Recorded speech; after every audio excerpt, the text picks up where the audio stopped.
Hello everyone. I have a video for you this time about the essay Talking Back by Bell Hooks. I had assigned this essay last week. I think we had a discussion that was due last Wednesday that had to do with this, which you can still hand in, by the way. I just want to make sure I keep telling you, everyone, that you can hand in any late work, homework assignments, discussions. Obviously, you can go back and watch my videos if you missed them at the time. Once our bigger assignments due. I do take late work all semester, and part of the reason for that is that I know myself that I'm late sometimes with these videos. I think I'm going to go ahead and say going forward that my schedule for posting videos is going to be that I'm going to get as many as I can up for you by Monday morning, and then I'm going to say by Wednesday, by the end of the day on Wednesday. It might take me, I have to edit my videos, I have to upload them to YouTube. That can take a while. So I'll say by Wednesday night, everything should be up for the week for sure. So if you check back in Thursday morning, that should be it. I won't post any videos after that. I'm going to try to make it a more regular posting schedule. I apologize that it hasn't been quite so regular so far. But yeah, I'm going to say so far for now that Wednesday is going to be the day that everything will be up by. Okay, so we're talking about talking back here. So I think I like this one because I feel like talking back is something we all have experience with, right? Whether it's a teacher or a parent or a police officer or anyone who has like authority over us, this issue of talking back always comes up. And I want to read just the definition that Bell Hooks gives for talking back here, because I think when we say talking back, we're thinking of something disrespectful, or if you told your mom to shut up or something like that. And like I can understand why that would be why they would not be happy if you told your mom to shut up or something. I can understand why that would be disrespectful, but that's why I want to look at the definition that Bell Hooks gives here, because I think that's really important to what she's talking about. So I'm just starting from the very beginning of the essay if you want to follow along. She says, back talk and talking back meant speaking as an equal to an authority figure. It meant daring to disagree, and sometimes it just meant having an opinion. I want to stop there, because the way she defines it is like a lot of the time we're not really trying to be disrespectful, and I would argue a lot of the time we're not actually being disrespectful. Something that comes to mind for me that I think everyone probably experienced is if you had a math teacher or something like that and say they're doing like a problem on the board and they just like do like the addition wrong or something, and then there's a kid in the class who will be like, oh hey, like actually 2 plus 4, that's 6 or whatever, I think you have it wrong there. And then the teacher's like, what, how could you say that to me? And the teacher like gets all like pissed off and like can't believe that you would do that, and it's like you're being disrespectful somehow even though you're just trying to help. Right? I don't know if you guys have had that experience. I've definitely seen that happen when I was a kid in school. So I think that's a good example of how it's not always being disrespectful. Or sometimes you might say nothing, and that's considered a problem. With your parents or something. I know for some people, if they just they feel like whatever they're saying is going to get their parents angry, so they'll just try to stay quiet, and then that's not good enough either. You have to say the right thing. So I think this gets back to our question, why is language important, right? That's what we're doing with this narrative essay. We're trying to answer the question, why is language important? And then for our essay, we're trying to tell a story that shows one reason that it might be important. So I think this essay, Talking Back, shows us that language is important because it can be used to kind of control people. It's used as a way to assert authority. Even in something as simple as, when I'm in class, people call me professor. Why? It's an authority thing. Like the same reason I have to wear a collared shirt and wear, dress shoes. It's all about authority. So I think what Bell Hooks is calling to our attention here, is the ways that language is used to try to control us, to assert authority over us. But there's also a more positive side. We'll get to that. So just going on with that same paragraph, where she gives the definition of talking back. She says, to make yourself heard if you were a child was to invite punishment, the backhand lick, the slap across the face that would catch you unaware, or the feel of swishes stinging your arms and legs. So that's an interesting part of this, is the consequences that we get for talking back. I remember, just to give a quick story, I remember getting detention in high school one time, because I would have a class where we would get like 2 minutes in between classes to like walk the hallways and be on time. And there was one class where some of my friends, I would just walk with some of my friends to their classes, and then I would go to my class, so I'd be like a couple of minutes late. And there was one day where the teacher started like giving me shit about it, like why are you late? What are you doing? Don't you care about this class? Don't you have respect for your classmates and whatever? And I was like, listen, if you're gonna give me detention, like that's fine. Otherwise, can we not talk about it? Which, like, I don't know, maybe that's disrespectful, but I don't think it's that disrespectful. I was just like, whatever, like, I don't want to argue about this. Just do what you have to do. So then I got detention for that, right? And I think it was not because I was late, but because I was like, you do what you have to do. I don't really want to talk about this. So yeah, just the way that talking back can kind of work. And again, I think this is something we've all experienced. Going further down on the first page, on this page 46, Bell Hooks writes, the punishments I received for talking back were intended to suppress all possibility that I would create my own speech. So I think this is another way we can understand how this shows us that language is important. It's kind of the effects that, being either having parents like this or whatever, if teachers, things like that, just like how if you're kept to this really strict standard, that if you question anything, if you give your opinion on something, that is talking back and that's disrespectful, kind of the negative consequences that could have on people, I remember this is something that students have kind of been surprised by before. Like I remember when I was a kid, I don't know, maybe I was just a jerk or something, or maybe something else. But I remember like being at a friend's house and calling my parents and asking them if I could sleep over at my friend's house. And they would say no. And I would say, well, why? And they would be like, well, because I say so. And I'd be like, well, that's not good enough. What's the actual reason? And I have a lot of students who are like, oh, I would never say that to my parents. If I ever said that, I'd be in big trouble, or, they would smack me around or something even. And maybe the fact that my parents didn't do that, I don't think they maybe they didn't like that I was like, well, why can't I do it? But they didn't really like punish me for it in any severe kind of way. And I wonder if that's something that maybe made me more confident in myself, that they weren't like, you're a child, shut up, you don't get to talk. I wonder if that kind of thing, I'm not saying this is definitely true, but maybe for some people it could have the effect of making them like not as confident in speaking up for themselves, It's like if someone's raised in a really harsh way like that in terms of talking back, are they going to be as likely to like raise their hand in school and ask the teacher questions? They might think that the teacher is going to react to them the way that their parents did, especially if we're very young, if you're 7 years old or something like that. I could easily see how that could almost like lead to that kid not doing as well in school, And now that's like a whole thing for the rest of your life. But again, Bell Hooks says here, the punishments I received for talking back were intended to suppress all possibility that I create my own speech. She talks about it as a way of suppressing, as a way of controlling, right? So that's just what I wanted to get at there.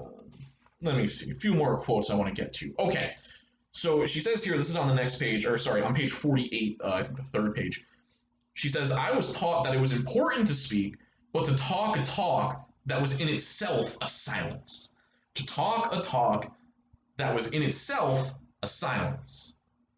What does that mean? What could she mean by that? How, if you're talking, you're obviously not being silent.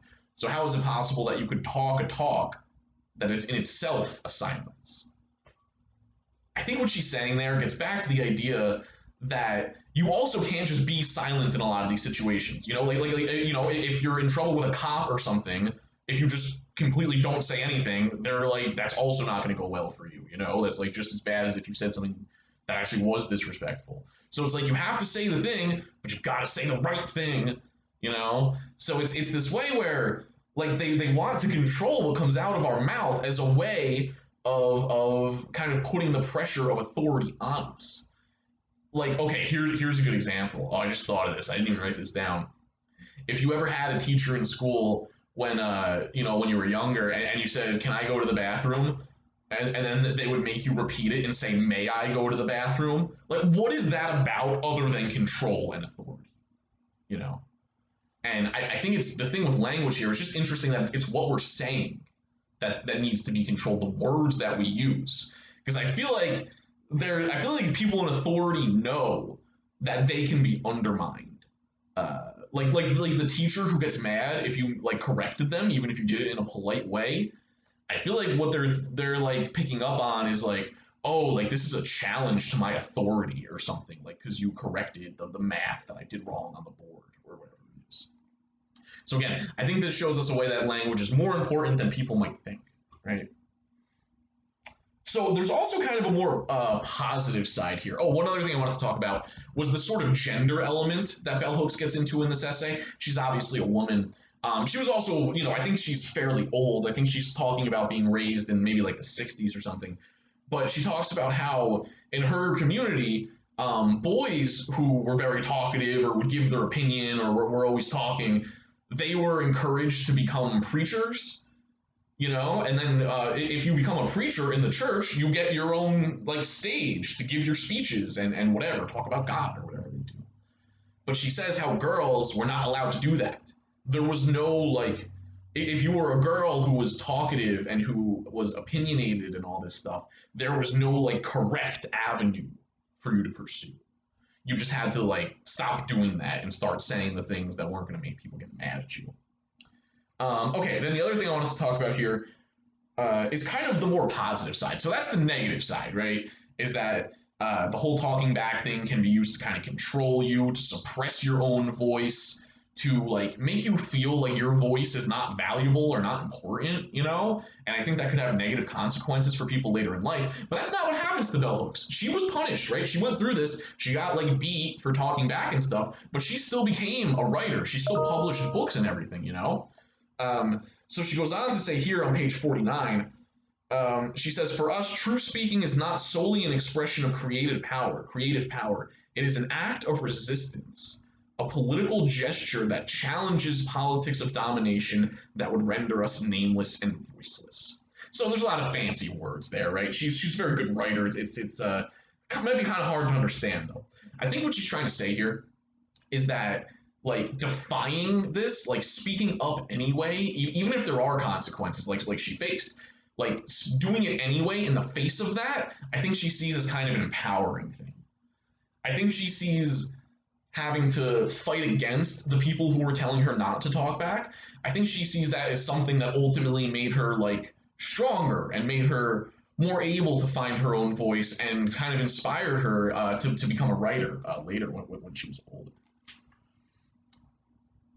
This makes sense to me when she's talking. Okay, on page 50, on the second to last page, she gives like a little story about talking back, and for our narrative essays, I want us to again zoom in a lot more on the story that we're going to tell. But she gives just a little example here at the kind of in the middle of the last paragraph on page 50. She says, "I was a young girl buying bubblegum at the corner store when I first really heard the full name Bell Hooks. I had just talked back to a grown person. Even now, I can recall the surprised look, the mocking tones that informed me I must be kin to Bell Hooks, a sharp-tongued woman, a woman who spoke her mind, a woman who was not afraid to talk back. I claimed this legacy of defiance, of will, of courage, affirming my link to female ancestors who were bold and daring in her speech." So she sees the kind of defiance of talking back anyway as an empowering thing, as something that helped her hold on to her own voice and to eventually express her own voice once she, escaped the authority figures who were punishing her so much. So there's a negative side and a positive side. I feel like I said this, this is kind of the case for the should writers use their own English essay, where it's like speaking a dialect, you might get treated unfairly, but speaking a dialect can also kind of make you like part of a community or part of your culture or part of a group or something like that. So there's always like a positive and a negative side. Okay, let me just give you maybe a couple more quotes and then I'll wrap up. She says on the last page, at the top of the last page, "That initial act of talking back outside the home was empowering. It was the first of many acts of defiant speech that would make it possible for me to emerge as an independent thinker and writer." So I think the idea of like independence here is important, I think, and she talks about it this way. She talks about her parents trying to, or the authority figures in her life trying to suppress her speech as like that they needed to break her spirit, and that's what they were trying to do was break her spirit and make her like submit. And she talks about how talking back anyway in the face of that um, was empowering and is something that helped her gain that independence, you know? So even though they were trying to like wring that independence out of her, she still was able to be defiant, keep the courage, um, and find a way for it to kind of motivate her even more. But she also talks about, you know, she says how she thinks about all the people who weren't able to do that like she was, you know? Um, Maybe there's other people who were even in even worse situations who got punished even worse. Or maybe people who just had like a different psychological makeup than Bell Hooks had. And she ponders at one point in the essay, like all the people who could have been great speakers or could have been great writers, um, but were basically put down in this way and had whatever like independence or had their own voice basically suppressed and like crushed in a way. The similar kind of on this point, she talks I think earlier in the essay about how people would tell her, when she would give her opinions on like politics or things that weren't supposed to involve a child. She talks about how people would tell her, if you keep talking like that, you're going to end up in a mental institution. So that just shows like another way of like how we think about this stuff as like there's something wrong with you and you need to be medicated or you need to be put in an institution. And not that we need to get into this, but I think sometimes when they like want to say that kids have like ADHD or whatever, and of course some people do have ADHD, and for some people the medicine helps them, and that's great, that's fine, there's nothing wrong with that. But I wonder if there aren't some people who are just like trying to talk back in this way. In this way that's not necessarily disrespectful, in the way of giving your opinion, trying to contribute to a conversation, trying to make your voice heard. And they're like, oh, there's something wrong with you. Oh, you need medication. You need to go see a doctor because of that. So that just shows again the way that authority really tries to keep like a tight grip, an iron fist on this kind of stuff. Um, but she goes on just in the last paragraph to talk about, talking back in this way as a gesture of defiance that heals, that makes new life and new growth possible. So for her, she thinks it's really important to be able to have her own voice, to be able to speak in her own way and stuff like that, and not have it suppressed. So any story that you have about talking back could be a good subject for this essay. I've definitely had students do that before. Of course, it's one of the topics I gave you on the assignment sheet. If you go back and look at that, I gave you those 4 topics there. So if you were going to write a story about talking back, you would want to take us through, paint the picture for us, right? Tell us, where you are, what's the setting like, what does it look like, sound like, smell like, all of those things. Who are the other people who are involved? Give the dialogue, right? What did you say to the person? What did they say back to you? Let us know what the consequences were. And then you would also want to explain, like, here's the message about language here. And I think it would have to connect to what Bell Hooks is talking about here. How, like, authority figures being so against talking back and punishing us for talking back in this way is an attempt to kind of crush our own voice, And how if you do it anyway, it can be like an empowering thing. So if you were going to write about that, you would want to make sure that you connect it to the kind of message about language that Bell Hooks is talking about here. All right, I think that's it for now, and I'll talk to you soon.